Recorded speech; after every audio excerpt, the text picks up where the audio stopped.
अस्सलाम वालेकुम वरहमतुल्लाहि वबरकातुह। बिस्मिल से हिसाब से خپرونه ته په خیر روغلی. دا ځل مو خپرونه د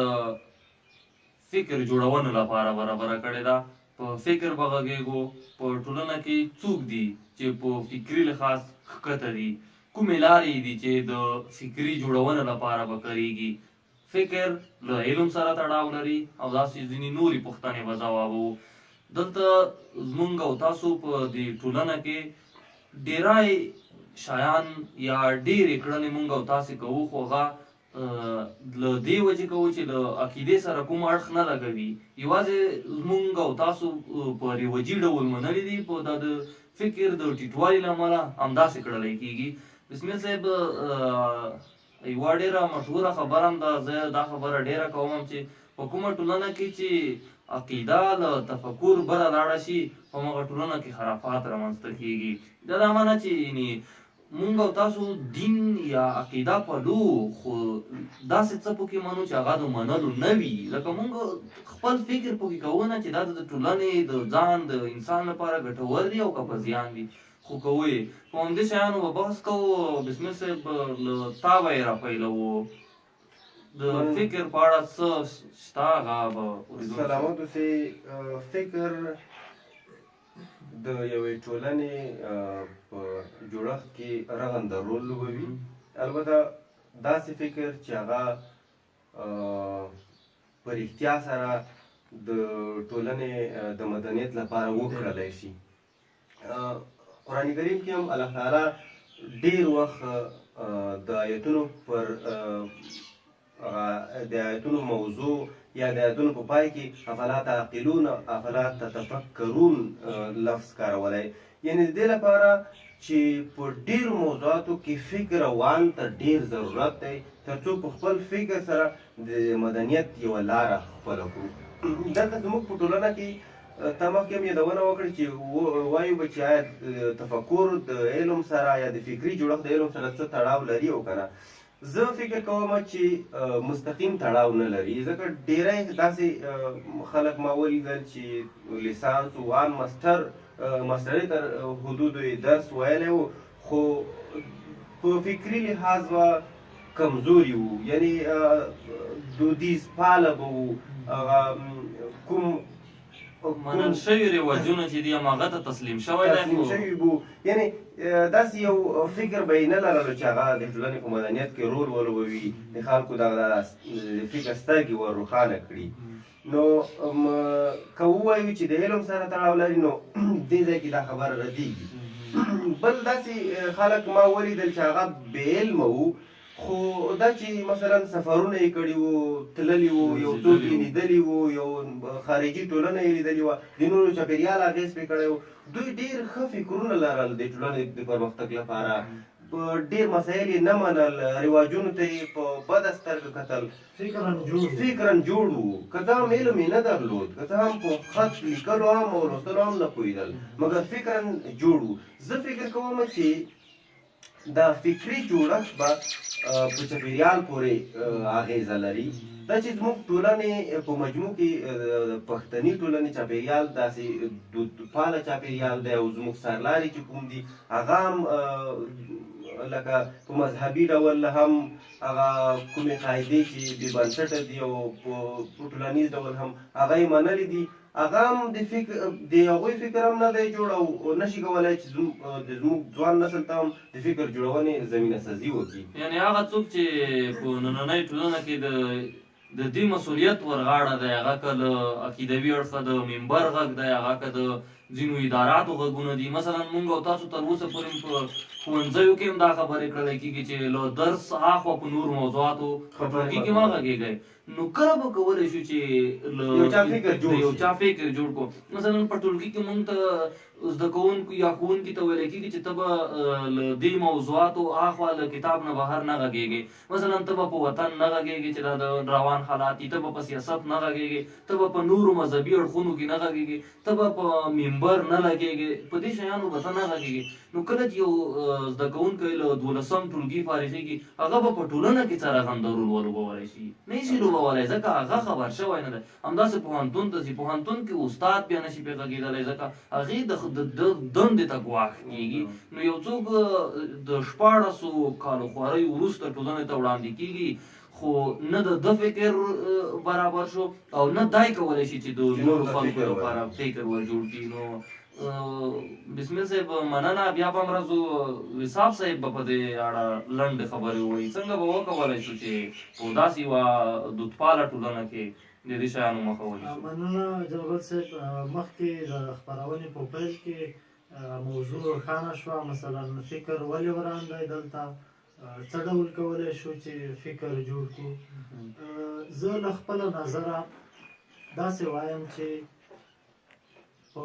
یوه لحاظ زموږ د ټولنې خلک یا په مجموع کې پښتون قوم د ځینو بهرنیو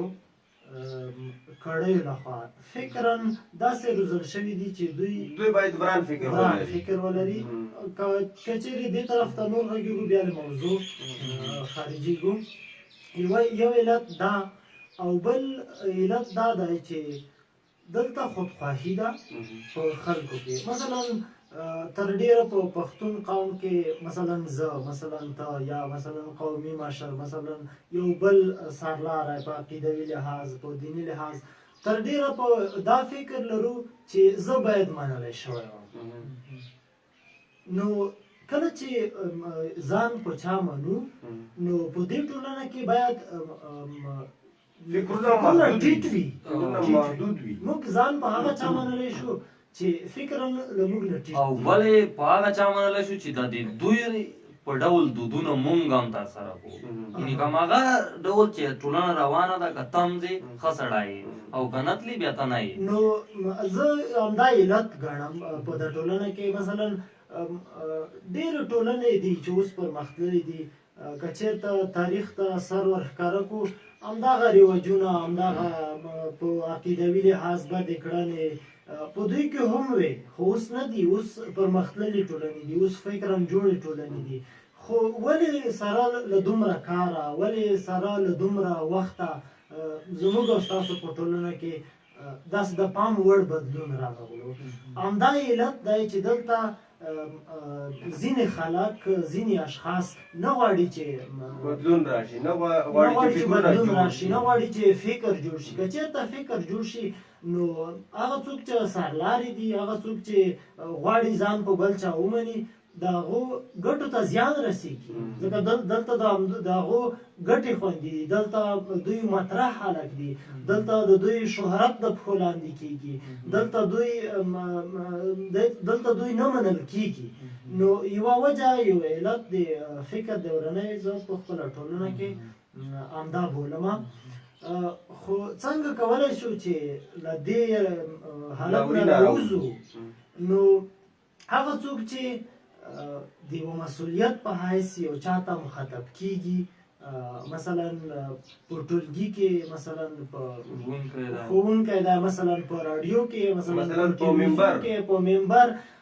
په یوه نه یوه لار یو چا ته مخاطب کېږي، خبرې کوي، نو دا خلک رغنده رول لرلی شي د ټولنې د خلکو د فکرونو په جوړښت کې. ځکه دا هغه څوک دی چې علم لري، هغه څوک دی چې د پوهو خلکو په سترګه هم کتل کېږي، هغه څوک دی چې دوی ته تمې هم کېږي، هغه څوک دی چې د دوی خبره هم د ټولنې په خلکو اغېزه لرلی شي. نو که دوی دې ته کار ووایي او واقعي دغه مسؤلیت سرته ورسوي، د دوی ټولنې په فکرونو کې بدلون راتلی شي. خو دا چې نه دی راغلی، زه په دې نظر یم چې اړوندو خلکو دې ته کار نه راغلی، نه یې دي غوښتي چې په دې ټولنه کې د خلکو فکرونه جوړ شي، لوړ شي. او دا بسمل صاحب زه داسې فکر کوم د سوشل میډیا یا ټولنیزې رسنۍ هم په دې برخه کې ډېر زیات رول لوبولی شي. مثلا راډیو، ټلویزیون، اخبار، کتابونه، مجلې، مطبوعات ډېر زیات د مونږ او تاسو که د اوس بازار ته لاړ شو د ګوتو په شمار یې د اوس نومونه یادولی شو چې یو څو لیکوالان دي چې د فکري جوړونه لپاره به لیکنې کوي یا په فیسبوک پاڼه که مونږ او تاسو همداسې وګورو فقط به یو څو لیکوالان پیدا کړو یو څو کسان به داسې پیدا کړو چې هغه به د فکري جوړونې لپاره لیکنې کوي همداسې که شعر ته لاړ شو د کمو شاعرانو به داسې بیتونه پیدا کړو چې هغه شعر یا بیتونه یې دې ته لیکلي دي چې هغه د فکر جوړونې لپاره لیکلي شوي دي همداسې که مجلې وګورو د فکر جوړونې لپاره زه داسې د دغې مسؤلین چې دي هغه له بره سره یې که راپیل کړو اطلاعات کلتور وزارت اطلاعات کلتور ریاستونه اړوندې ادارات دي خو په لومړي سر کې دې خلکو هم کار نه دی کړی ځکه که موږ او تاسو د اوس د رډیو یوه خپرونه نیسو هغه خپرونه د دې وړ نه ده چې له کمو یې بغیر چې ته خپل وخت پې ضایع کړې غوږ ورته ونیسي یا یې په کور کې ماشومانو ته یا ښځو ته یې وغېږوې یا همدارقم د تلویزیون یوه خپرونه که تاسو وګورئ یا که یو کتاب له یو کس سره ګورئ چې هغه کتاب د دې لپاره برابر نه دی چې ته د فکر جوړونې لپاره کار زه فکر کوم حساب صاحب دا به هم ښه برخه وي که دې ته هم توجه وشي ځکه د مونږ او تاسو بسمل صاحب څو ورځې مخکې باندې یوه لیکنه هم کړې وه دا اوس په همدې ټولنه کې د دې لپاره چې فکرونه جوړ کړو د فکري ورانۍ لپاره ځینې سندرې کړلی کېږي که نه نو که د دې شیانو مخه ونیولی شي نو ځکه د مونږ او تاسو د اوس زده کوونکي وینو اکثریت د کلي ماشومان زلمي چې دي دا زده کوونکي دي خو دې زده کوونکو سره همدغه سندرې هغه سندره غږوي د دې په ځای چې دا یو پند ترې واخلي دا سګرټ نشه کوي او نشهیي توکو ته تشویق کېږي نو یعنې دا یې د فکري جوړښت په ځای د فکري ورنۍ لپاره کار کړلی کېږي که نه نو دا برخه هم مهم رول لوبولی شي جلګل صاحب تا یادونه وکړې چې مطبوعات او رسنۍ بالکل د ټولنې په هره یوه موضوع کې رول لوبولی شي خو دلته یو مسؤلیت ځوانانو ته هم ور په غاړه دی او په خاص ډول زموږ ټولنه مذهبي ټولنه ده په خاص ډول هغو خلکو ته په ټولنه کې چې مثلا هغه په منبر واک لري لکه ملا صاحبان دې ته ډېر مسؤلیت ور په غاړه دی ځکه زموږ ټولنه مذهبي ټولنه ده او څه چې له منبره واوري د دوی غږ برکتمند دی د دوی غږ لږ قوي دی احترام ورته کوي نو که یو ملا یو مثلا معلم یو ځوان په ټولنه کې عامه پوهاوی د فکري جوړښت لپاره وکړي مثلا په ښار کې څه ډول فرض کړه زموږ بله ورځ یو چا لیکنه هم کړې وه پارک کې ناست یو څه خورو هغه مثلا پوټکي غورځوو دا هم د فکري خرابتیا یو مثال دی مثلا که په له وړو وړو نقطو نه یې راپیل کړو عامه پوهاوی وکړو زه فکر کوم دا به هم د ټولنې د فکري جوړښت لپاره یو کار وي خو مهمه خبره لکه مخکې مې یادونه وکړه چې هغه څوک چې غږ یې چلېږي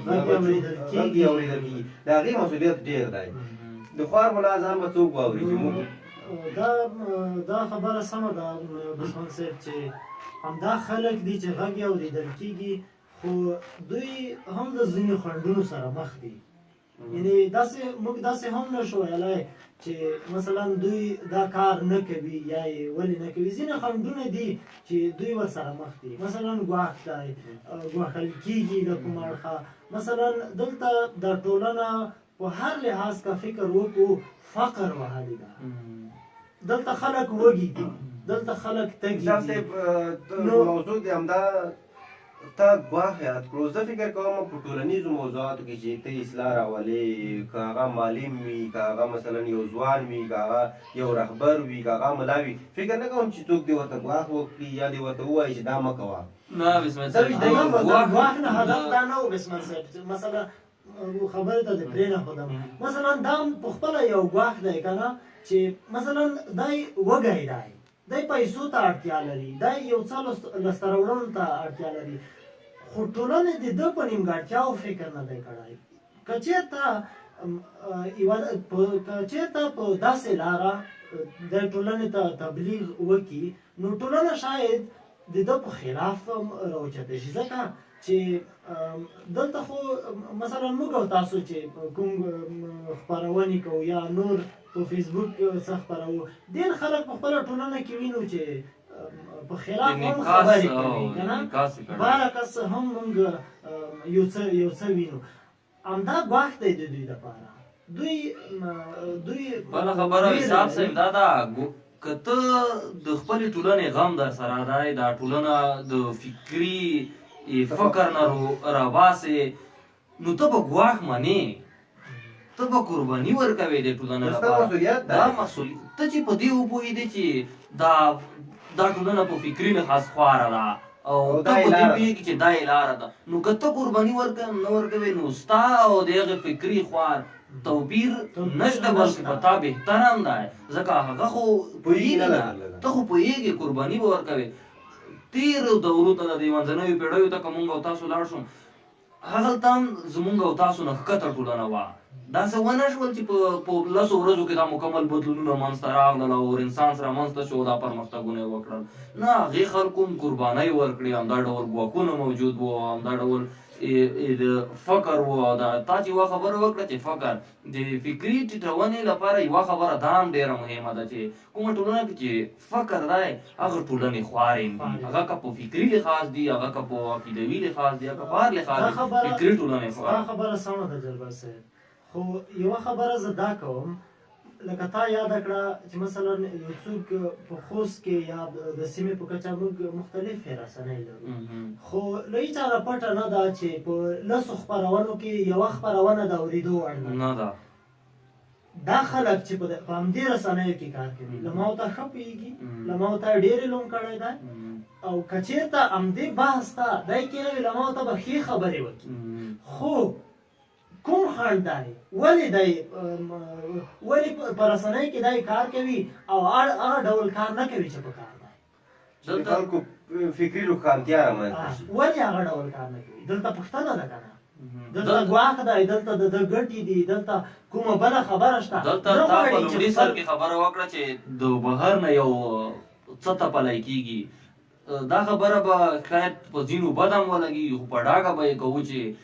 په ډېرایو رسنیو کې همدا خبره ده دی ته جوړ مهالویش راځي او د همغه مهالویش نه مخې به وړاندې که چېرې سرغړونه وکړي نو دی حق نه لري چې بیا خپرونې ځکه دلته حق نه لري چې معاش دلته دوی چې دي مخکې مو دا خبره وکړه چې فکر دی دا خلک نشي کولی چې په خپله په یوازې ځان رادیو او ټلویزیون په خپله تقویه وچلوي نشي کولی له بهر نه به سپورټ کېږي او بیا به خپرونه یو څه جوړوي نو دوی ته به جوړ مهالویش رسي د همغې لارې به په مغزي لکه دا خو ما مخکې یاده کړه چې موږ له یوه اړخه ځپلي شوي یو په همدې ډول یو چا غوښتي دي چې موږ په همدې ډول فکرا ځپلي پاتې شو فکرا جوړ نه شو هماغه کوششونه دي نن هم هماغه ته کار روان دی جلبر صاحب په اخره کې باید یادونه وکړو چې دا چې مثلا ګواښونه دي حساب صاحب وویل یا مثلا بهرنۍ کړۍ په دې برخه کې لاس لري چې زموږ ټولنه په فکري ډول فقیره پاتې شي یا زموږ خپلې اړتیاوې دي یا زموږ خپلې اړتیاوې دي نو ځوانانو ته پکار ده چې عامه پوهاوی وکړي د فیسبوک له لارې په ملګرو په بنډارونو کې او د روښان فکر لپاره مبارزه وکړي بالکل هغه د پسرلي صاحب په یوه بیت به دا خپرونه راونغاړو چې عام ذهنیت ټیټ دی چې مني د سامري سخوندر لاس چې د فرعون ګیرې ته اچوي موسی منم نو مونږ او تاسو ته پکار ده چې د لکه تا چې وویل د ځوانانو ته پکار ده چې د دې ناوړه دودونو ګریوانونو ته لاسونه واچوو او هغه خپل سپېڅلي هدفونه مو هغه سپېڅلي عقیدې مو هغه سپېڅلي خدمات مو چې زمونږ او تاسو مسؤلیت دی هغه مو ادا کړی وي تر څو مو یو څو کالونه وروسته دا ټولنه له دې فکري فکر نه راایستلې وي نو تر بلې خپرونې بیا ښه وختونه ښې چارې مخې ته مو